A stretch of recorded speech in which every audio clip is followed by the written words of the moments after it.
Selamat malam sahabat, gimana kabarnya? Senang sekali saya Ajat Ratna kembali hadir menjumpai Anda di Mari Bicara. Mudah-mudahan semuanya dalam keadaan sehat dan saya lagi baca-baca nih di Twitter, ramai banget hashtagnya yang salah satu cukup menarik perhatian saya adalah Pak Yuri. Nah ini, kita tahu bahwa selama masa pandemi COVID-19 ini, masyarakat sangat akrab sekali dengan sosok juru bicara gugus tugas penanganan COVID-19. Di mana setiap hari, tepatnya pukul setengah 4 sore, Pak Yuri sebagai juru bicara itu menyampaikan update informasi berkaitan dengan perkembangan COVID-19 di tanah air. Namun hari ini, Dirjen Ahmad Yuryanto tidak nampak, tergantikan oleh Prof. Wiku sebagai tim ahli dari gugus tugas penanganan COVID-19, atau tepatnya adalah Ketua Tim Pakar Satuan Tugas Penanganan COVID-19. Karena sekarang ini bukan lagi gugus tugas, tetapi satuan tugas. Baik sahabat semuanya, gugus tugas telah berganti menjadi satgas. Sudah ditunjuk Erick Thohir sebagai ketuanya. Dan yang menjadi pertanyaan kemudian, apakah ini akan lebih cepat membuat penanganan pandemi COVID-19 di Indonesia.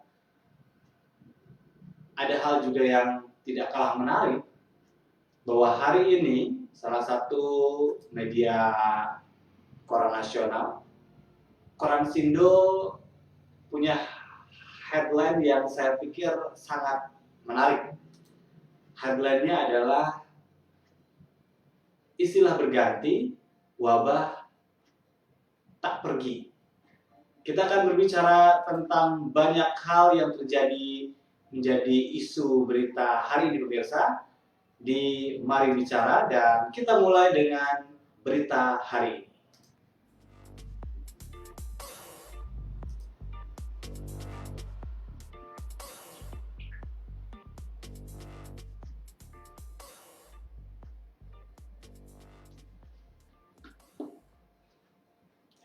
Baik sahabat semuanya, pemerintah sudah menetapkan Idul Adha 1441 Hijriah jatuh pada hari Jumat 31 Juli 2020. Sidang isbat dilaksanakan tadi sore oleh Kementerian Agama Republik Indonesia, dan tentu saja untuk Idul Adha tahun ini, karena masih dalam masa pandemi COVID-19, Majelis Ulama Indonesia sudah jauh-jauh hari juga mengeluarkan fatwa terkait dengan ibadah kurban dan pelaksanaan sholat Id di wilayah-wilayah yang memang masih sangat rawan penyebaran COVID-19. Di Jakarta sendiri yang saya tahu, untuk penyembelihan hewan kurban tidak sebebas seperti tahun-tahun sebelumnya. Kita bisa melaksanakan penyembelihan di depan rumah kita atau di tingkat RW, di masjid-masjid, tetapi penyembelihan hewan kurban nanti akan dilaksanakan di rumah pemotongan hewan. Berikutnya, untuk pelaksanaan sholat Idul Adha sendiri, ini disesuaikan dengan status atau zona masing-masing wilayah, yang kalau dinyatakan zona merah, tentu saja diharapkan tidak ada kegiatan sholat Id secara besar-besaran, karena yang saya tahu juga untuk Masjid Istiqlal masih belum akan melaksanakan kegiatan peribadahan. Baik sahabat semuanya, tapi lepas dari itu, esensi dari ibadah kurban, memaknai Idul Adha, tentu saja tetap harus diperkuat, terutama untuk warga muslim. Apa itu Salah satunya adalah bagaimana kita lebih peduli terhadap sesama dan mau berkorban atas apa yang kita miliki. Ini sangat kontekstual dengan masa pandemi COVID-19 ini. Artinya di satu sisi kita harus berani untuk membagi apa yang kita miliki. Di hal yang lain, kita juga harus melatih diri untuk terus peduli. Baik sahabat semuanya, tidak hanya bicara tentang hasil sidang isbat yang langsung diumumkan oleh Menteri Agama sore tadi, yang juga tadi saya sampaikan berita hari ini adalah netizen kehilangan Pak Yuri. Ya, Ahmad Yuryanto setiap hari selalu muncul di televisi sebagai orang yang akan menyampaikan informasi terupdate berkaitan dengan COVID-19 di tanah air. Ditunjuk sebagai juru bicara gugus tugas penanganan COVID-19, Pak Yuri sangat akrab sekali di kalangan media dan juga pastinya Anda semuanya. Karena setiap sore, setiap hari tidak pernah absen, setiap 15.30 selalu langsung menyampaikan, sekalipun belakangan ditemani oleh Dr. Raisa yang juga menjadi sorotan netizen. Nah, absennya Pak Yuri ini hari ini, sahabat. Anda ada yang ngeh atau enggak nih ya? Tapi pasti Anda sangat sadar kok bukan Pak Yuri ya yang berbicara menyampaikan update informasi untuk hari ini, per hari Selasa, karena memang Pak Yuri sendiri sudah tidak lagi menjadi juru bicara gugus tugas penanganan COVID-19. Sosok Pak Yuri tadi karena setiap hari selalu menyampaikan update informasi kurang lebih 4 bulan terakhir ini live ya ke publik, Pak Ahmad Yuryanto menghilang, ya pasti banyak yang kangen ya. Jadi sekali lagi Pak Yuri ini sudah tidak lagi menjadi juru bicara gugus tugas penanganan COVID-19. Posisinya sudah digantikan oleh Ketua Tim Pakar Satuan Tugas Penanganan COVID-19, Prof. Wiku. Ya, tadi secara langsung menyampaikan update informasi. Pergantian Pak Yuri ini sebagai jubir ini juga seiring dengan apa yang pernah saya sampaikan ya berkaitan dengan tim percepatan pemulihan dan penanganan COVID-19 atau dalam bahasa resminya adalah pembentukan Satgas, ya, jadi bukan lagi gugus tugas. Jadi berdasarkan peraturan Presiden nomor 82 2020 tentang pembentukan Komite Penanganan Coronavirus atau COVID-19 dan juga pemulihan ekonomi nasional, Perpres ini secara otomatis menghapus dari gugus tugas dan menggantinya dengan satuan tugas atau Satgas. Yang menarik kemudian adalah seperti tadi pertanyaan saya, pada saat gugus tugas ini berganti menjadi Satgas, apakah ini bisa membuat upaya penanganan COVID-19 di tanah air jauh lebih cepat? Karena faktanya kasusnya sendiri masih sangat tinggi, di tengah kesadaran masyarakat yang harus terus diingatkan, pemerintah Kota Depok bahkan mulai kemarin dan hingga beberapa hari ke depan ini akan melakukan sosialisasi gerakan bermasker. Ini sudah 4 bulan masa pandemi, masih harus juga ada sosialisasi untuk masyarakat supaya dia punya kesadaran untuk menggunakan masker, karena nanti kalau sudah selesai masa sosialisasi, warga Depok akan dikenakan denda Rp50.000 kalau kedapatan tidak menggunakan masker pada saat berada di luar rumah. Sahabat semuanya, ada atau tidak ada sanksi, sebetulnya ini lebih pada kita meningkatkan kesadaran diri kita untuk lebih disiplin karena kesehatan ya untuk kita, untuk keluarga kita. Pandemi COVID-19 ini masih jauh dari kata selesai. Maka dari itu diharapkan semua bisa bersama-sama menghilangkan yang namanya kepentingan pribadi. Bahkan ada sebagian orang yang sekarang ini kembali menggembar-gemborkan soal ya bicara tentang takdir lah kalau sakit itu. Ya kalau untuk sakit bagi diri Anda sendiri, ya buat saya nggak masalah. Tapi sakitnya Anda, kalau memang dinyatakan positif COVID-19 ini bisa sangat berbahaya. Karena apa? Karena juga bisa menularkan kepada orang lain kalau Anda tidak melakukan isolasi secara mandiri. Dalam penanganan di rumah sakit, ada banyak pasien yang dilayani oleh para tenaga medis, tim dokter yang gugur. Mereka adalah garda terdepan untuk melawan COVID-19 ini dan sudah banyak, cukup sudah. Kita harus berempati atas apa yang mereka lakukan dengan cara apa? Sebisa mungkin tetap lakukan kegiatan di rumah, kalau terpaksa baru keluar dengan menerapkan protokol kesehatan yang sangat ketat. Baik sahabat semuanya, kalau bicara tentang COVID-19, seperti yang saya sudah sampaikan, gugus tugas berganti satgas dan ada HL yang menarik yang Koransindo angkat di hari ini. Koransindo mengatakan istilah berganti, wabah tak pergi.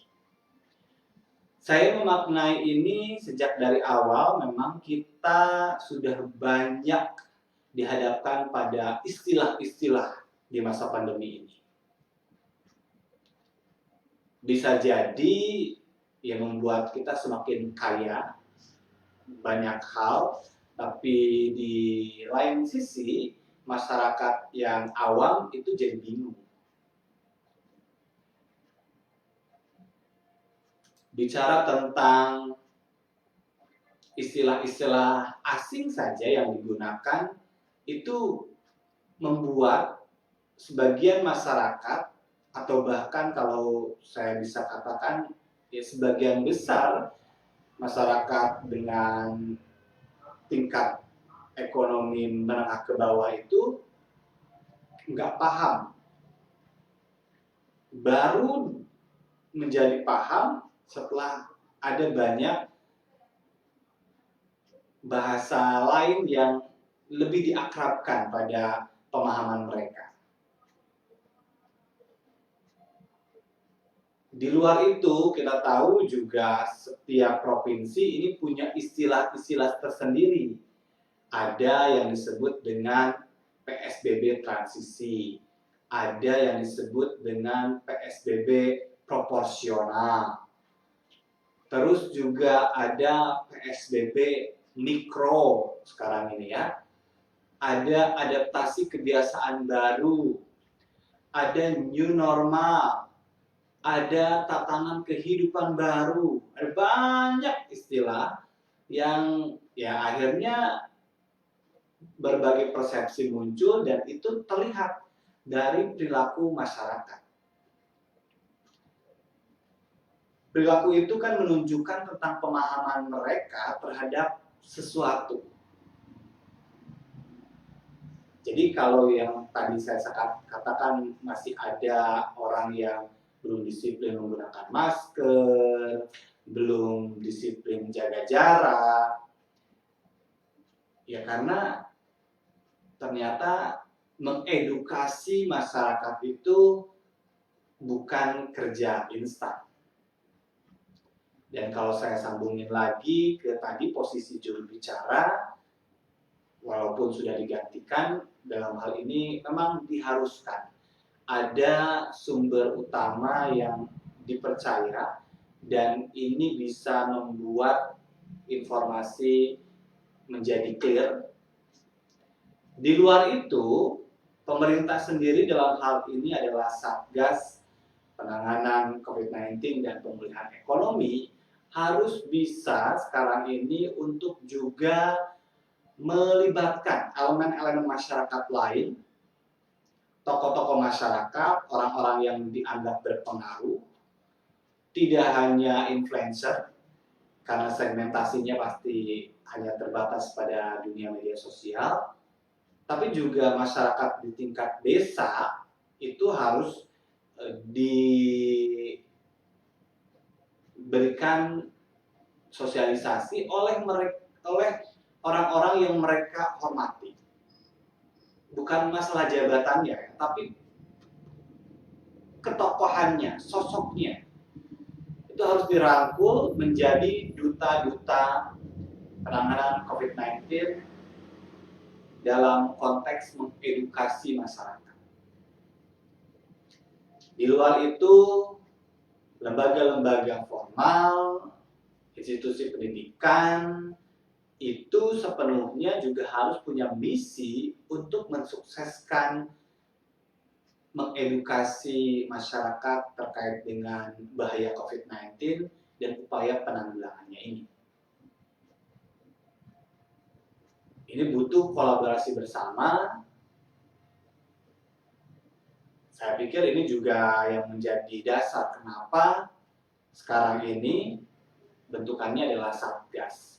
Walaupun agak lucu karena yang menjadi ketua hariannya itu adalah Menteri BUMN, yang kita tahu sebetulnya kalau dalam pemerintahan sekarang ini, kabinet itu punya juga Menko.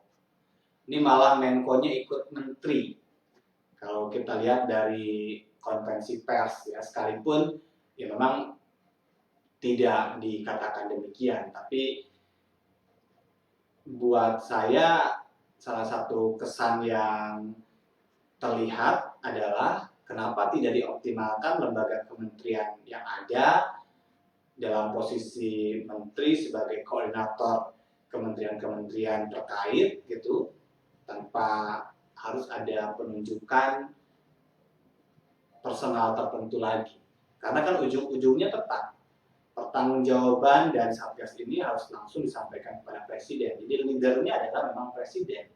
Kemarin saya mengatakan bahwa dalam masa krisis seperti sekarang ini, jangan membuat sub-sub organisasi yang bisa jadi malah itu akan menjadi penghambat pencapaian keputusan, tapi cukup satu, leadernya dalam hal ini adalah Presiden dan dibantu oleh para menterinya. Baik sahabat semuanya, bicara tentang berita hari ini, ada banyak hal yang menjadi headline pemberitaan, baik itu televisi, media cetak, dan juga yang ramai di media sosial. Tidak cukup kan kita bicara tentang hal yang lain ya, tidak hanya sekedar berita hari ini.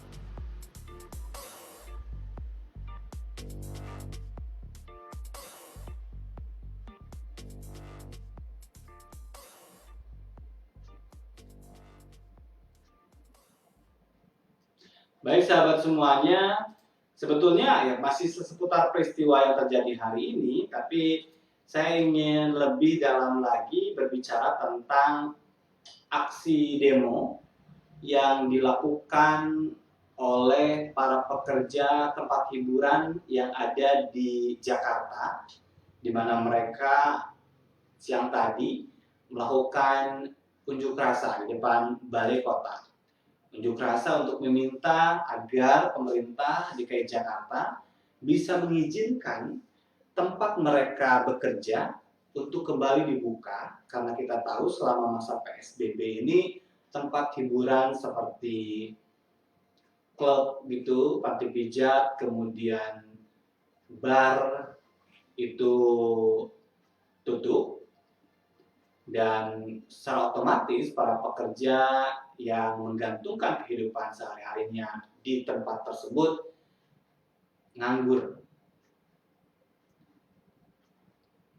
Dan apa yang ingin saya sampaikan, sahabat semuanya, saya bukan pemerintah harus membuka tempat hiburan malam, karena ini sangat rawan. Ya, tempat-tempat hiburan itu memang sudah tepat dilarang untuk beroperasi. Tapi memang benar kita harus juga memiliki perhatian kepada para pekerja yang menggantungkan hidupnya di sektor tersebut. Ada banyak. Termasuk juga pekerja di bioskop. Ya, kita tahu bioskop katanya kan mau buka, tapi karena PSBB transisinya diperpanjang lagi, ya jadi itu tanggal 29. Ada banyak tenaga kerja yang dirumahkan. Mungkin untuk sebagian perusahaan yang masih mampu memberikan gaji, ada yang dibayar, tapi sebagian besar ada yang memang dirumahkan. Statusnya usahanya tutup, jadi nggak dibayar. Ini yang repot, akhirnya menambah jumlah pengangguran konkret, termasuk juga para pekerja di salon. Karena tempat-tempat kecantikan ini kan juga ditutup selama pandemi COVID-19 ini. Dan apa yang terjadi? Mereka otomatis menjadi pengangguran, padahal mereka adalah para pekerja potensial, orang-orang yang produktif usianya. Dan secara pendidikan, mereka punya keterampilan tertentu. Jadi mereka adalah pengangguran yang tidak seperti kita berhadapan dengan pengangguran dalam pemikiran kita sebelumnya, ya, orang yang memang kurang pendidikannya, secara ekonominya ya memang dalam golongan ekonomi miskin. Tapi kalau para pekerja tempat hiburan, salon, kemudian juga bioskop, ini kan minimalnya lulusan SMA, ada juga yang bekerja dari latar belakang D1, D2, D3 perhotelan dan bidang-bidang lainnya yang secara tadi latar belakang pendidikan mereka adalah pekerja-pekerja terampil. Tapi karena usahanya tidak buka, ya secara otomatis mereka menjadi pengangguran. Apa yang ingin saya katakan, bukan soal tempat usahanya yang diizinkan kalau menurut saya, tapi pemerintah memang harus memperhatikan nasib mereka. Dengan cara apa? Kita pernah berdiskusi tentang kartu prakerja. Presiden Joko Widodo menginginkan diluncurkannya kartu prakerja ini di masa pandemi COVID-19 untuk apa? Untuk para pengangguran yang kalau dalam pemahaman saya, pengangguran yang seperti itu jauh lebih jelas dibandingkan dengan sistem yang diberlakukan sekarang ini untuk kartu prakerja itu. Jadi kan sekarang ini adalah mereka mendaftarkan diri, kemudian di-approve, ya. Kemudian mereka memilih tempat pelatihan, ya. Dan di situ pun ya, terjadi banyak sorotan, materi pengajaran dan lain sebagainya. Dan ya ujung-ujungnya kan juga tetap sama, bayar juga untuk mendapatkan pelatihan tersebut. Kenapa saya sangkutkan dengan prakerja? Ya harusnya yang seperti pekerja hiburan, pekerja salon, bioskop, yang secara keahlian dia punya spesifikasi bidang yang mereka sudah tekuni. Kalau program semacam prakerja itu, untuk menjawab itu rasanya lebih dapat tujuannya dan lebih mudah juga mengelolanya. Kita bisa inventarisir berapa jumlah, misalnya satu aja dulu, pekerja di bioskop yang harus di rumah. Datanya kan bisa diambil langsung dari perusahaan. Dan clear. Kalau 10.000 ya 10.000 orangnya. Metode pembelajaran apa yang cocok adalah metode pembelajaran yang bisa mengupgrade kemampuan yang sudah dimiliki sekarang. Kan ada banyak level tuh, misalnya ya, dari sisi pelayanan, dari sisi komunikasi, dan keterampilan-keterampilan lain. Atau misalnya pekerja salon dia sudah ahli dalam tata rias wajah. Pelatihan berikutnya adalah tata rias rambut. Dan terus gitu meningkat. Saya pikir pembangunan manusianya dapat, penanganan untuk tadi ya mengatasi dampak pengangguran akibat pandemi COVID-19 ini juga tercapai. Sayangnya itu tidak dilakukan secara maksimal oleh penyelenggara kartu prakerja. Sehingga ya pantas juga KPK menyoroti hal itu dan bikin catatan khusus untuk program yang ini adalah gaungnya janji kampanye Presiden Jokowi Ma'ruf Amin dengan anggaran yang begitu besar, harusnya eksekusinya itu bisa sangat berdampak. Apalagi di masa COVID-19 di mana banyak orang tadi yang saya katakan nganggur, dirumahkan. Kita bisa bekerja sama dengan asosiasi tempat hiburan. Ada berapa sih di Jakarta karyawan yang dirumahkan? Klasifikasinya pekerjaan atau keahlian apa dia? Dan pada saat masa pandemi ini mereka belajar di-upgrade lagi kemampuannya dengan program prakerja itu. Jadi secara materi itu bisa membangun sumber daya manusia, secara bantuan finansial itu bisa juga membantu ekonomi warga yang dirumahkan. Dan saya pikir masih ada waktu kalau memang sungguh-sungguh penyelenggara dari kartu prakerja ini berpihak untuk tadi menjawab harapan yang juga disampaikan oleh Presiden Joko Widodo bahwa sasarannya yang paling utama adalah mereka yang terdampak nganggur di PHK. Kerjasamanya ya harus dengan perusahaan. Datanya konkret, bukan ngelamar. Kalau ngelamar kan bisa siapa aja. Dan juga jenis pelajaran yang diberikan itu juga kalau kita sudah punya data sebetulnya misalnya PHK. Ada buruh dalam satu pabrik di PHK. Kita tuh bisa inventarisir sebetulnya kebutuhan ilmu apa yang harus diberikan untuk mereka. Kalau mereka dijaring dalam program ini, di-upgrade pengetahuannya. Dari satu level naik ke level yang lain.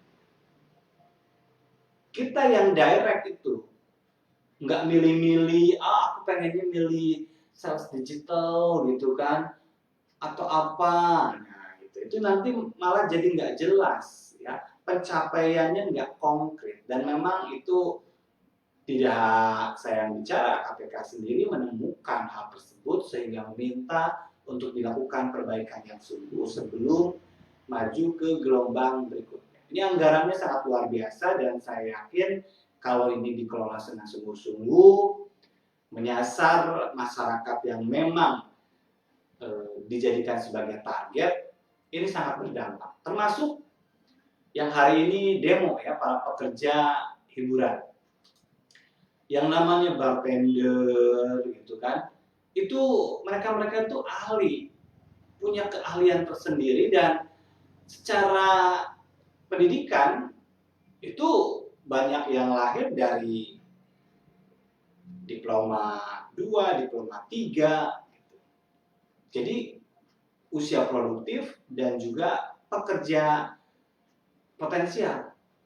Sayang dan memang ya kita juga harus sangat maklumi kalau mereka berharap bahwa pemerintah bisa mengizinkan tempat usahanya kembali buka.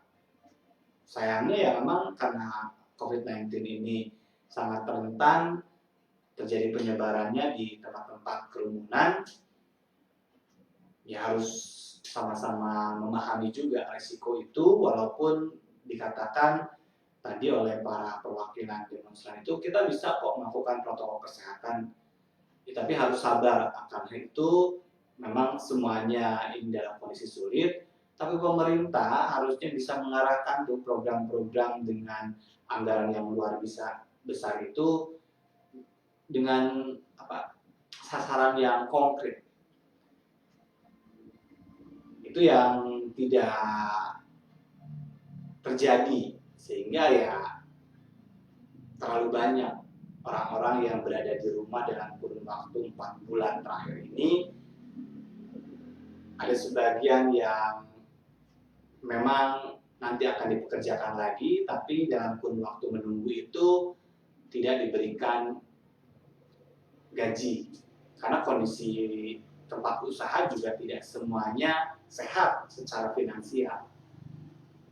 Dan ini membuat ya masalah sosial juga semakin pelik. Saya pikir dalam konteks penanganan COVID-19 dan pemulihan ekonomi, apa yang tadi saya sampaikan, optimalisasi dari program kartu prakerja untuk menyasar para pekerja potensial yang memang di PHK karena pandemi, ini harus dikuatkan ya oleh Satgas yang baru 2 hari usianya, tapi kita sangat berharap kerjanya bisa benar-benar cepat menjawab berbagai persoalan yang ada di tengah masyarakat. Baik sahabat semuanya, silakan seperti biasa jika ada sebagian dari Anda yang mau berkomentar, boleh ya, Anda silakan tulis di kolom komen yang ada di bawah ini.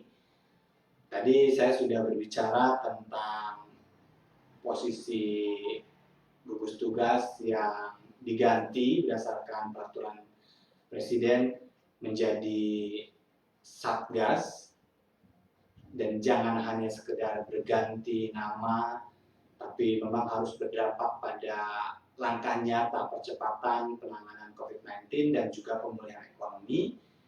Di luar itu, tadi juga disampaikan bahwa mengedukasi masyarakat memang bukan hal yang mudah.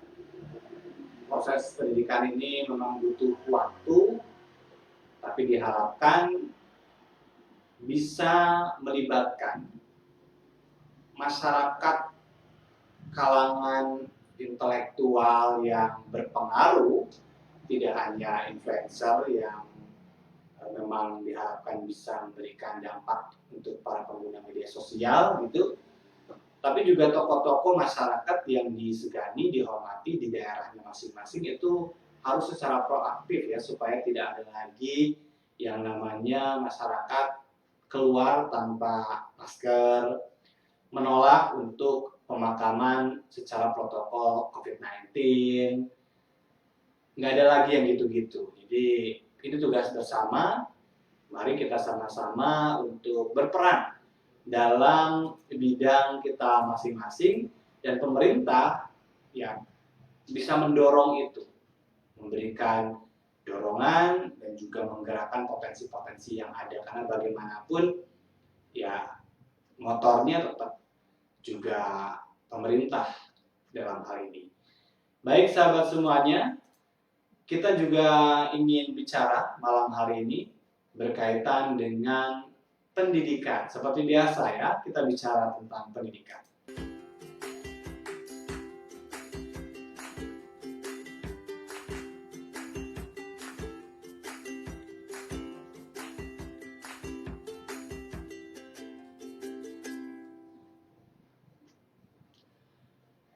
Ada banyak orang yang masih menyatakan untuk proses pembelajaran di tahun ajaran baru ini belum secara sempurna sesuai dengan harapan.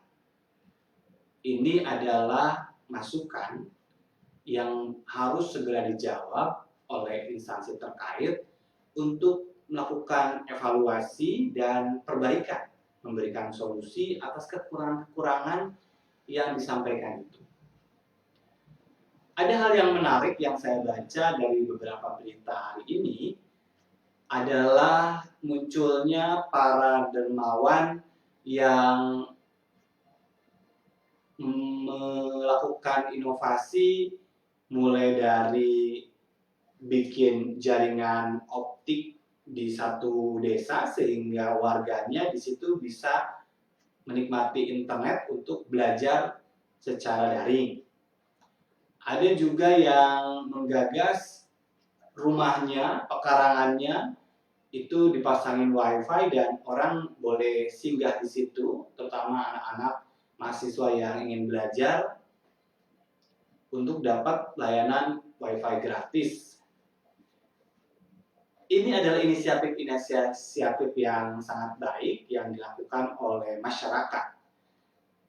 Tapi pertanyaannya kemudian adalah, masyarakat tuh bisa dengan sumber dayanya sendiri gitu. Lalu pemerintah masa nggak bisa membuat kampung-kampung kaya dengan wifi? Saya pikir bukan hal yang sulit, karena jaringan BTS sekarang ini kan sudah lebih banyak ya ke daerah-daerah juga, tidak hanya di Jakarta atau kota-kota besar. Jadi kalau bikin kampung-kampung terkoneksi dengan wifi gratis, harusnya mungkin, dan itu bisa cepat dilakukan. Pertanyaannya kenapa nggak bisa? Kenapa harga kuota, harga pulsa itu sama? Mau orang miskin, mau dipakai buat game, mau dipakai buat belajar, harganya sama. Ya, contoh yang lebih konkret lagi kan kalau di public space gitu kan, di taman, kalau di luar negeri bahkan di jalan-jalan dimanapun kita bisa terkoneksi dengan wifi gratis. Kenapa itu tidak bisa dilakukan untuk mendukung proses pembelajaran yang memang mau nggak mau, sekalipun pemerintah mengatakan bahwa PJJ ini tidak semata-mata pendidikan atau pembelajaran online, tapi di masa pandemi COVID-19 ini pertemuan langsung tidak bisa, maka harus tetap ada pertemuan yang tadi dengan menggunakan pendekatan teknologi. Memang tidak harus setiap hari, tapi adalah satu sumber untuk guru bertemu dengan murid, dan lebih memudahkan lagi untuk guru menyampaikan modul-modulnya itu kepada siswanya, ya tadi dengan bantuan jaringan internet yang murah bahkan gratis. Saya sangat berharap kalau selama ini selalu berbicara tentang percontohan, ada rekrutmen guru untuk percontohan, nanti menggerakkan guru-guru yang lain, dan lain sebagainya. Ada juga organisasi penggerak percontohan juga kan, dari 1-2 organisasi istilahnya bisa berpengaruh banyak.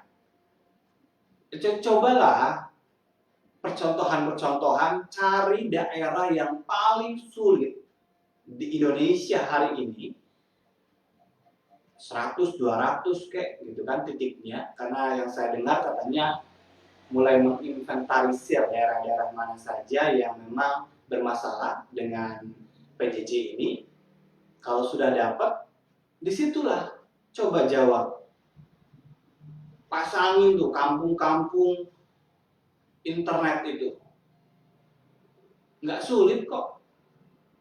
Bahkan kalau kerjasamanya kencang dengan penyedia provider telekomunikasi, harusnya juga tidak perlu juga mengeluarkan uang yang banyak. Saya dengar ada satu provider yang punya program untuk memberikan kuota gratis untuk pelayanan pendidikan. Nah, tinggal nanti siapa yang dapatnya, siswa yang mana yang dapatnya. oke, itu sebagai charity, tapi di luar itu ya jangan mengandalkan orang lain. Kalau saya selalu mengatakan kita yang harus berdaya dengan usaha sendiri. Maksud saya lebih jauh adalah Kementerian Pendidikan dan Kebudayaan ini juga tadi berusaha sebisa mungkin tidak hanya sekedar kegiatan-kegiatan webinar, ya, tidak hanya sekedar pertemuan-pertemuan virtual. Ya mudah-mudahan dengan dilantiknya sejumlah pejabat hari ini di Kementerian Pendidikan dan Kebudayaan udah lagi nggak ada PAT ya, yang PAT saya dengar sudah dilantik oleh Mas Menteri, pelantikannya pun secara virtual. Lagi-lagi saya belum melihat Mas Menteri ini terjun langsung, bahkan melantik sendiri pun masih dalam posisi tidak berada di tempat. Oke, kita hormati sebagai bagian dari protokol kesehatan. Tapi kalau persekolahan sekarang sudah ada siswa yang harus tatap muka, kan ada di daerah-daerah yang dinyatakan sebagai zona hijau, datengin, kasih semangat. Ada anak-anak yang belajar sampai harus ke bukit untuk cari sinyal, datengin, kasih inspirasi, ya, mendorong gitu kan rakyat untuk bersemangat. Itu ya perlu juga kehadirannya, tidak hanya selentingan bicaranya, karena hanya orang-orang tertentu saja yang mendengar apa yang disampaikan dalam media sosial, kemudian juga webinar.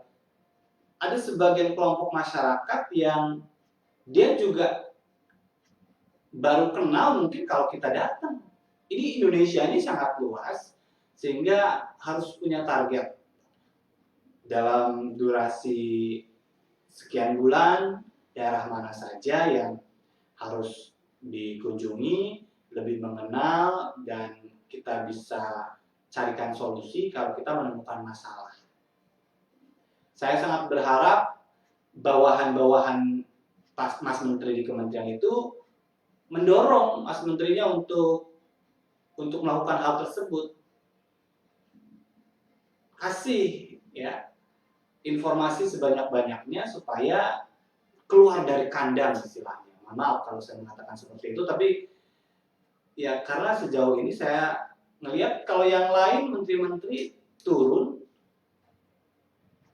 ini di masa transisi ini saya belum melihat ya kegiatan Menteri Pendidikan dan Kebudayaan yang secara langsung terjun ke masyarakat dalam konteks pendidikan dan yang memantau lah jalannya PJJ ini dari jarak yang sangat dekat, terutama untuk daerah-daerah pelosok yang banyak melaporkan permasalahan.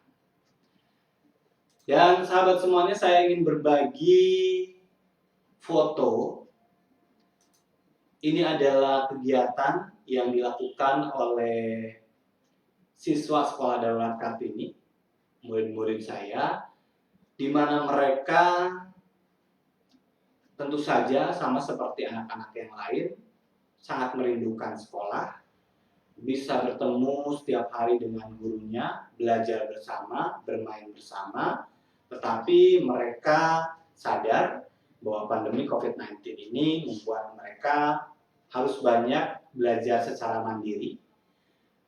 Ibu gurunya mengajarkan dari rumah, pertemuan hanya dilakukan secara terbatas dan itu pun dilakukan sepekan sekali hanya untuk memberikan bantuan kebutuhan pokok, beras, minyak, terigu, mie instan, telur. Tidak ada proses pembelajaran. Jadi pertemuan itu memang harus dilakukan karena mereka butuh makan. Mereka butuh bantuan yang dari mana lagi bantuan itu kalau tidak dari sekolah, karena sebetulnya sebelum masa pandemi Mereka makan di sekolah, dan setiap minggu juga selalu diberikan bantuan beras, telur, mie instan, dan hal lain yang dimiliki oleh gurunya dikasih sama muridnya. Jadi selama masa PSBB ini otomatis sekolah tutup, tapi saya kagum dengan murid-murid saya ini, mereka semangatnya tinggi karena gurunya sendiri punya komitmen untuk tidak mematikan pelayanan pendidikan, terus membakar semangat mereka untuk belajar. Jadi walaupun mereka adalah anak-anak warga miskin, mereka mampu untuk bisa belajar secara mandiri. Caranya seperti apa yang dilakukan? Mereka mendapatkan bahan ajar itu dari yang disampaikan oleh ibu guru kembar melalui Facebook dan juga WhatsApp. Ada 1-2 orang tua yang bisa diajak kerjasama, dia punya handphone, bahkan sekarang ada satu siswa yang sudah sangat balik gitu, bisa dipercaya menjadi bagian dari kepanjangan tangan gurunya. Kalau dalam bahasa pendidikan bisa jadi dalam posisi tutor sebayang, ya. Jadi menjadi guru bagi teman-temannya. Jadi kita kasih bantuan pulsanya, tolong sampaikan supaya anak-anak ini nonton. Nah, kalau udah nonton, ada tugas-tugas, ya dikerjakan.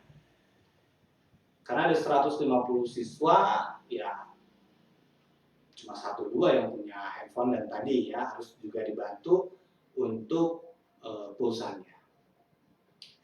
Tapi itu berjalan. Jadi anak-anak setiap hari belajar di rumahnya dengan segala keterbatasan yang ada. Dan kalau di foto ini, itu mereka datang ke halaman sekolah. Karena kalau saya bilang ya sekolah itu halamannya luas, bersih, pakai keramik. Itu sekolah kami walaupun di bantaran rel kereta api, di pinggir kali, di samping kolong tol. Tapi ini adalah bangunan yang sudah jauh lebih baik daripada bangunan beberapa tahun yang lalu. Dan paling bagus bangunannya di antara rumah-rumah bedeng warga marginal di sana.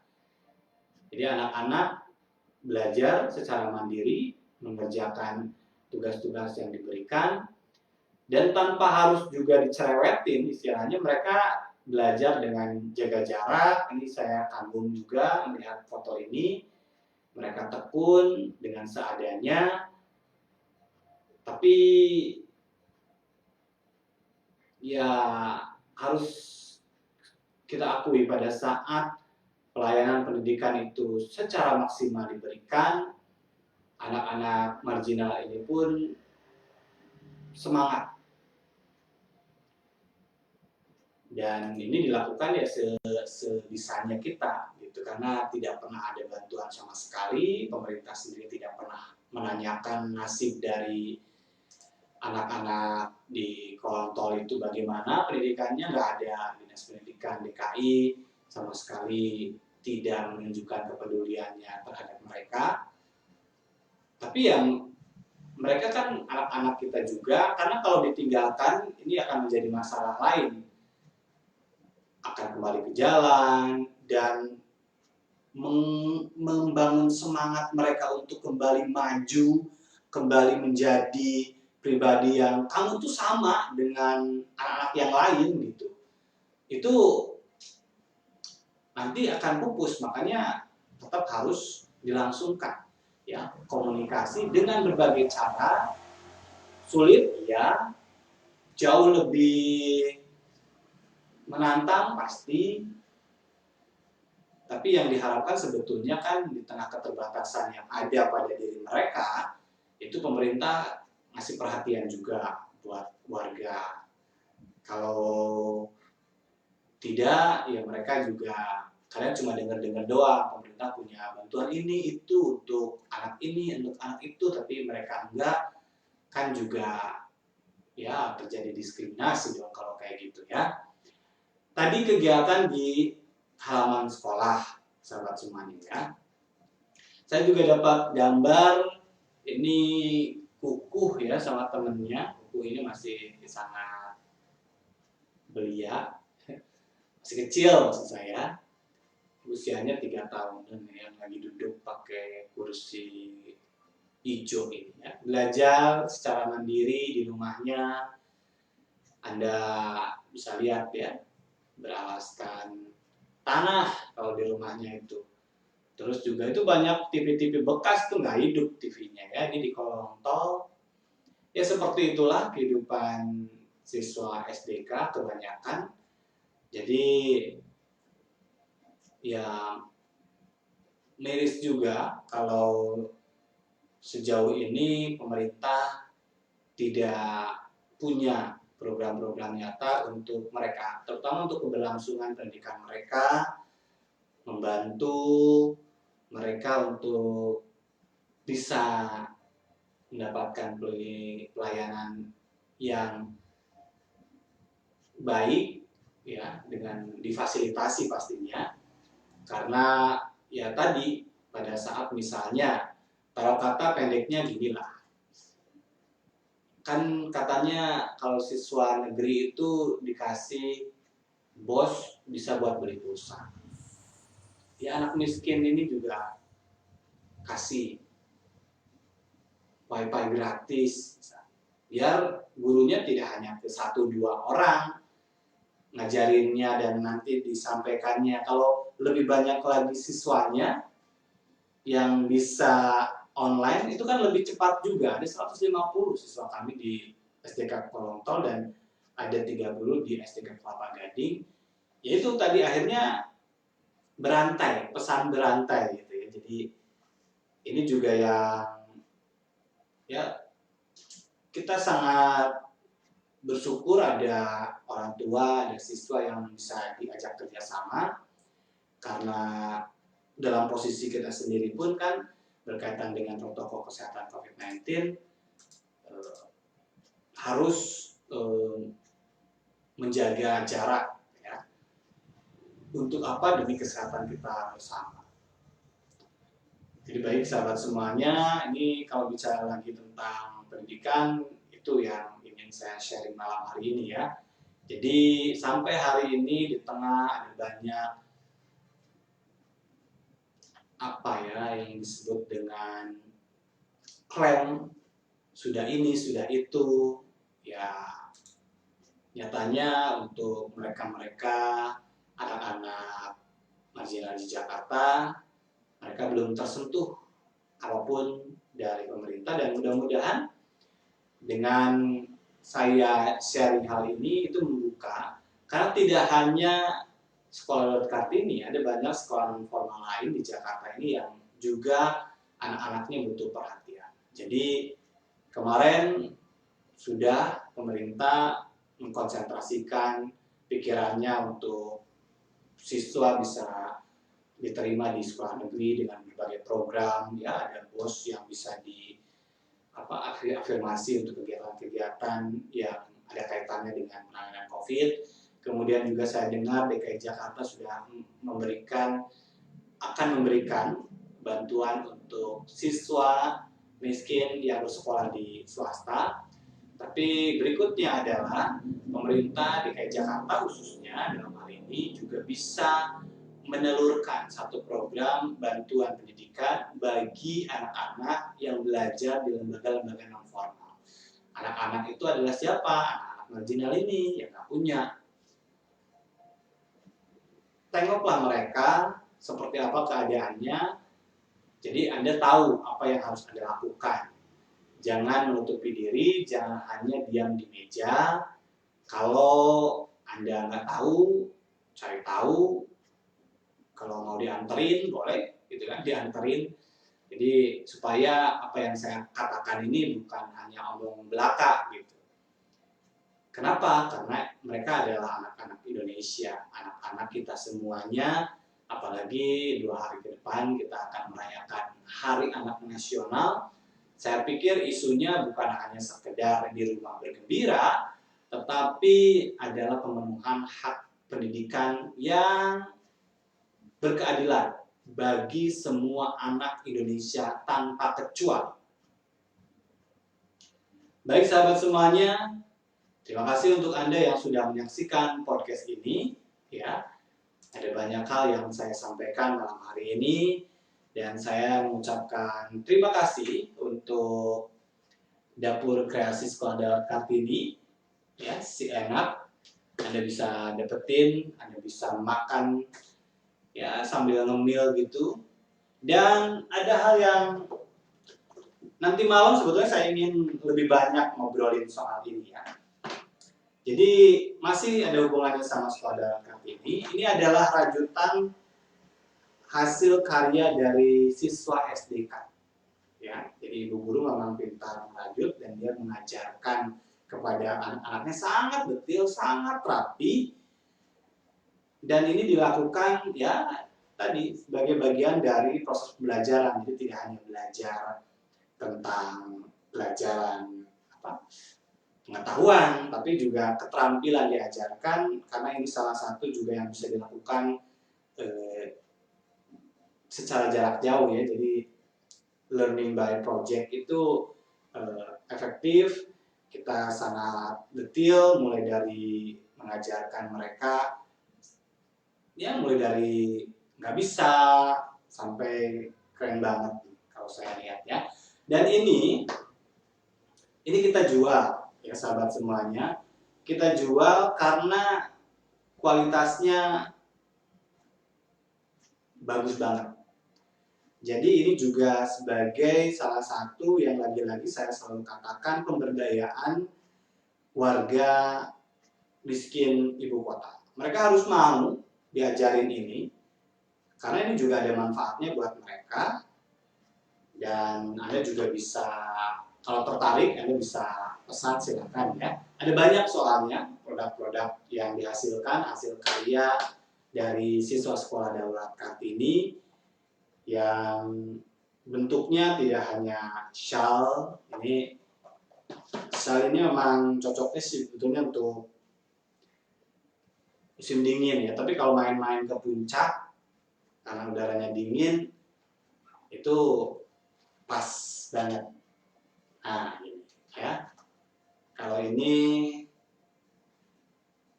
sih model perempuan, ya, tapi kalau model laki-lakinya juga ada sebetulnya. Jadi ini untuk, nah, keren kan? Anda tertarik? Silakan. Ya, kalau tertarik. Nanti lebih jauh lagi, ada banyak karya-karya yang dilakukan oleh siswa Sekolah Darat Kartini selama pandemi COVID-19. Ini ingat, ya, selama pandemi COVID-19, walaupun proses pembelajaran seperti ini kok bagus-bagus, ya, karena memang dari dulu juga diajarin ini, gitu kan. Namun selama pandemi COVID-19 ini, bahannya di-drop banyak, gitu kan, untuk para siswa tuh. Jadi lebih banyak juga produk-produk yang dihasilkan, termasuk juga ya tidak hanya ngerajut, ya, nanti ada bentuk-bentuk lain, ada taplak meja yang premium, ya, karena kita menjualnya juga ini handmade, dan apa yang dihasilkan oleh anak-anak ini akan kembali kepada anak-anak juga. Walaupun bahannya itu dibeli sama ibu gurunya, tapi akan lebih banyak hasil karya anak-anak itu kembali kepada mereka yang membuatnya. Itu juga yang memberikan motivasi bagi mereka untuk juga mau terus belajar, ya. Baik sahabat semuanya, sekali lagi terima kasih untuk Anda sudah menyaksikan podcast ini. Sebagai penutup, seperti biasa, saya akan hadirkan kata-kata penunggak.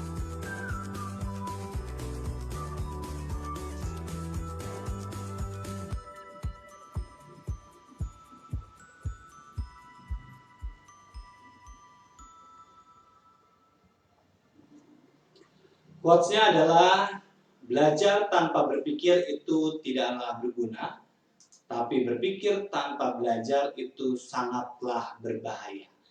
Dari Insinyur Soekarno. Kita harus berpikir dan terus belajar, ya. Intinya adalah belajar, dan gunakan ya anugerah termahal yang diberikan oleh Tuhan Yang Maha Kuasa, otak kita, untuk terus juga berpikir. Jangan mengandalkan banyak alat, Anda harus percayakan pada kemampuan otak Anda. Dan tadi, belajar itu tidak ada kata berhenti. Mari terus belajar, mari terus untuk bergerak, mari terus untuk bermanfaat ya. Sekali lagi saya ucapkan terima kasih. Kita bertemu lagi besok di jam yang sama 8.30 waktu Indonesia bagian Barat. Kita akan berjumpa kembali di Mari Bicara. Selamat malam. Salam saya untuk keluarga, sehat selalu dan bye-bye.